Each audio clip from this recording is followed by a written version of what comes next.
낮은 투표율 이런 것도 나와 있는데요. 그럼 176페이지로 한번 넘겨보도록 하겠습니다. 176페이지를 넘겨보면 여기 더 있네요. 글이 더 읽어보시고요. 이제 마지막 왔습니다. 뭐 왔냐면 세 번째, 다양한 불평등 문제에 대해서 이렇게 넘어왔습니다. 다양한 불평등 문제.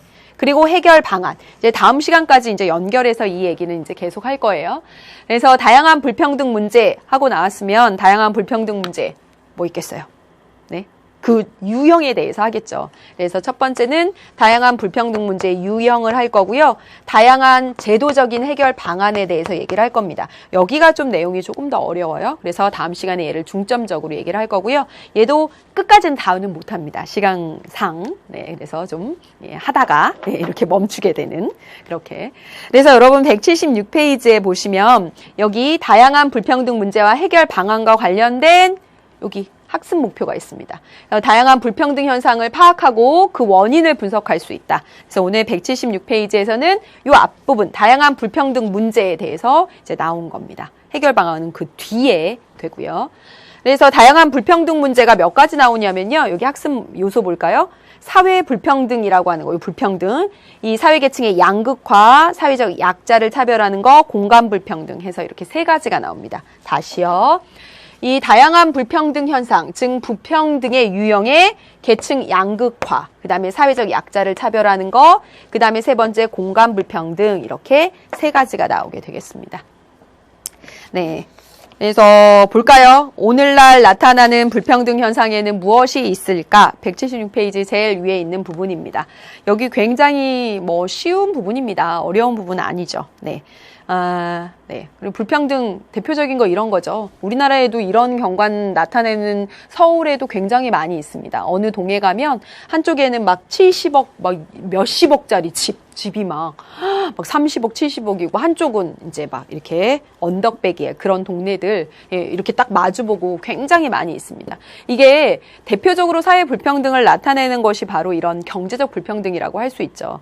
이 그림은 이제 다른 나라로 보여집니다. 한쪽은 굉장히 부유층이고요. 여기 이제 그렇게 이걸로 봐서는 그런데 이렇게 빈부격차를 한 그림으로 보여주는 그런 자료가 나와 있습니다. 불평등을 딱 말하자면 이런 그림으로 이렇게 표현할 수 있죠.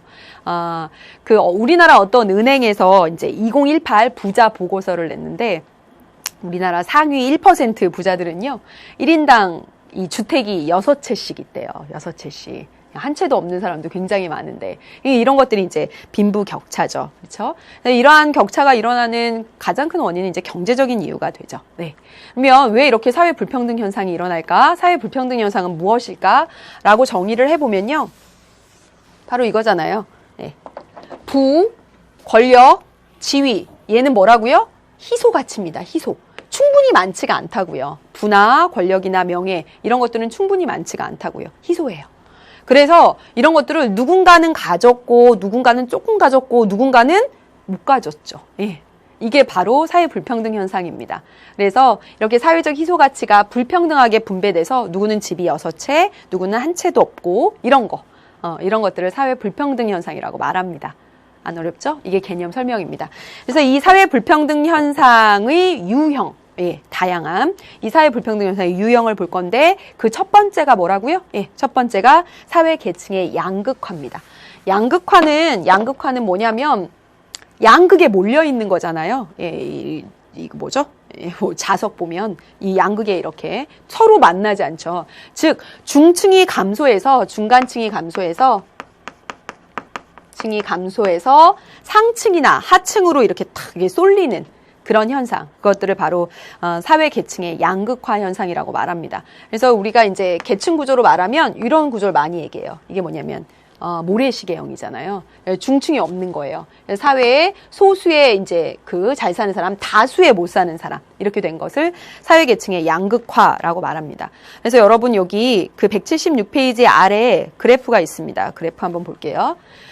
상위 20% 소득과 하위 20% 소득을 이제 이렇게 비교를 해봤습니다. 그러면 이 1990년대의 소득 차이랑 그 다음에 지금 한번 보세요. 2015년의 소득 차이를 한번 보세요. 그래서 소득 수준 하위 20%와 상위 20% 간의 소득 격차는요, 과거에 비교해서 오늘날 훨씬 더 많이 이렇게 벌어졌다는 거죠. 그렇죠? 그러면 이렇게 소득 격차가 커지게 되면 그에 따라서 각 이 계층 간 교육 기회도 달라져요. 예. 그래서 상층은 더 질 좋은 또는 더 많은 교육 기회를 누리고 하층은 그렇지 못하니까 이 부모의 계층적 지위가 계속 대물림되는 그런 문제가 발생합니다. 그래서 실제로 미국을 아메리칸 드림 뭐 이런 말 많이 했었는데 미국에서 하위 계층의 자녀로 태어나면 하위 계층에서 자녀로 태어나면 그대로 하위층으로 머물 가능성이 거의 정말 높다. 그러니까 탈출할 수 없는, 예, 그렇게 고착화되는 그런 것들이 가장 큰 문제라고 말할 수가 있겠습니다. 바로 이게 사회계층의 양극화예요. 중층이 줄어들고 상층 아니면 하층으로 이렇게 되어가는 거. 이게 이제 첫 번째 예라고 볼 수가 있겠고요. 오늘 이제 여기까지 이렇게 볼 건데요. 두 번째는 사회적 약자에 대한 차별입니다. 이 사회적 약자는 무엇이냐면 여기 볼까요? 이렇게 장애인, 한 사회에서 장애인, 그리고 남성 중심의 사회에서 여성, 그리고 이주 노동자, 북한 이탈 주민 등 이들이 바로 사회적 약자라고 말할 수가 있겠고요. 한 사회에서 이러한 사회적 약자들이 정치적, 사회적, 경제적으로 불평등한 대우를 받는 것, 이걸 바로 사회적 약자에 대한 차별이라고 말합니다. 이런 사례들은 굉장히 많은데요.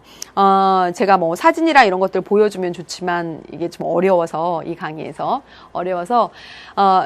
실제로 이 오바마 대통령일 때 이제 어떤 한 미국 중학생이 있었어요.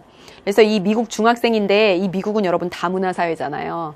그래서 미국 사람 하면 우리는 이제 백인 막 이렇게 생각하는데 이 미국 사람인데 사실 부모님이 수단에서 온 분입니다. 그래서 수단계 미국인이에요. 얘는 발명하는 걸 되게 좋아해요. 그래가지고 막 이렇게 맨날 조립해서 만듭니다. 그날도 뭘 만들었냐면 시계를 만든 거죠. 그래서 시계를 이제 발명해서 그거 이렇게 들고 시계 하면 우리 이런 시계가 아니라 막 이렇게 네모난 상자에 막 시계 이렇게 가게 이렇게 만들었나요? 투박하게 만들었겠죠. 그거 들고 학교에 갔습니다. 그래서 1교시에 선생님 보여줬어요. 선생님 제가 이거 발명했다고 그랬더니 선생님이 와 대단하네. 그리고선 근데 2교시부터 꺼내지 마. 그거 그렇게 말하는 거예요. 그래서 꺼내면 안 되겠다 하고 넣어놨죠. 근데 그게 시계잖아요. 그러니까 알람이 있을 거 아니에요. 그러니까 다음 시간에 이게 알람이 두둥두둥 울린 거예요. 그래서 이게 수업 시간에 어디서 알람이 울리지 하고 찾았더니 그 수단계 미국인 학생에게서 알람이 울리는데 네모난 상자에 뭐가 두둥두둥 하니까 이게 폭탄처럼 보인 거죠. 그래서 얘가 이거 시계예요 라고 말해도 그게 외모나 수단계의 외모나 이런 것들을 보고 선생님이 믿지를 못하고 막 이제 교장실로 갑니다. 이 폭탄 같다고 막 이렇게. 교장 선생님도 보니까 이게 뭐가 네모난에서 막 울리는데 그거 만든 아이가 수단계. 이러니까 경찰에 신고했습니다. 그래서 경찰이 와서 막 그 학생 데려가고 그걸 해체하고 막 이랬던 거죠. 얼마나 상처받았을까요? 네, 그래서 당시에 이제 오바마 대통령을 비롯하여 많은 인사들이 정말 미안하다 막 사과하고 이랬는데요. 이게 이른바 그렇습니다. 한 사회에서 이 주류층이 아니잖아요. 그러면 그 외모나 또는 보여지는 그런 것들 때문에 이 사회적인 또는 정치적인 경제적인 차별이 일어나는 것, 이런 것들을 바로 이 사회적 약자에 대한 차별이다라고 말할 수 있습니다. 네, 좀 씁쓸하죠.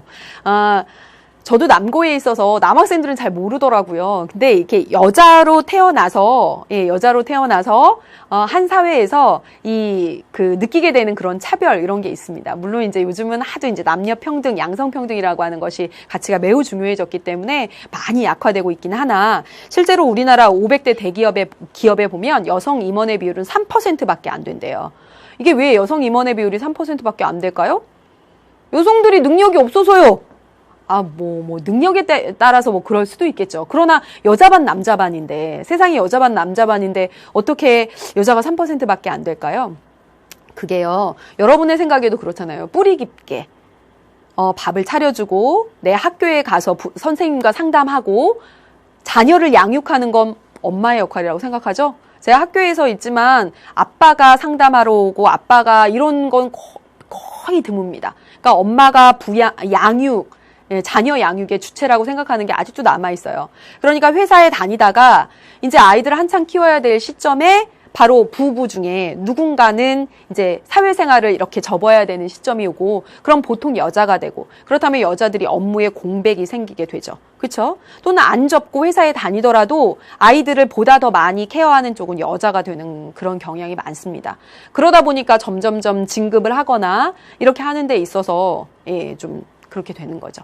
그래서 이게 유리천장입니다. 뭐냐면 여성이 고위직 승진을 막는 조직 내에 보이지 않는 장벽이 있다는 거죠. 뭔가 보이진 않는데 더 이상 올라갈 수 없는 그런 구조가 있다는 겁니다. 이게 그래서 사회적 약자로서 여성에 대한 보이지 않는 그런 차별을 보여주는 그림이라고 말할 수가 있겠습니다. 그래서 오늘 여기까지 했습니다. 여기까지. 여러분 지금 보면 지금 176페이지에 보면 다양한 불평등 현상 가운데서 약자에 대한 차별, 그리고 그 다음에 사회 양극화, 계층의 양극화, 그리고 178페이지에 공간 불평등부터는 다음 시간에 얘기를 할 거예요. 오늘 공부한 내용 한 판으로 한번 간단히 살펴보도록 할까요? 네. 오늘 한 내용은 하나는 뭐냐면 정의 마무리 짓습니다. 정의를 보는 관점이라고 할 수도 있고요. 정의관이죠. 정의관에는 두 가지가 있어요. 뭐죠? 개인의 자유를 중시하는 자유주의죠. 그렇죠? 자유주의죠. 또 하나는 뭐죠? 공동체주의죠. 결론은 뭐였습니까? 자유주의를 너무 강조하면 개인의 이기주의로 흐를 수 있고, 공동체주의적인 걸 너무 강조하면 집단주의적으로 흐를 수 있습니다. 그래서 자유주의에서 강조하는 개인선과 공동체주의에서 강조하는 공동선의 조화가 필요하다. 이거. 그 얘기했고요. 이제 하나 나왔어요. 또 뭐 나왔냐면 이제 불평등으로 넘어왔습니다. 그래서 다양한 불평등에서 불평등의 그렇죠. 유형입니다. 유형 모두 몇 가지? 3가지입니다. 오늘은 지금 2가지만 했어요. 첫 번째는 뭐였냐면 양극화, 계층의 양극화. 중층이 사라지는 거예요. 그래서 양극화되는 거, 사회 갈등이 커지겠죠. 두 번째는 뭐라고요? 사회적 약자에 대한 차별. 약자에 대해서 차별하는 거. 여성, 장애인, 이주노동자 이렇게요. 그 다음에 다음 시간에 할 게 이제 공간 불평등. 여기부터 이제 다음 시간에 할 겁니다. 네, 여기까지 오늘 쭉 한 내용입니다. 네.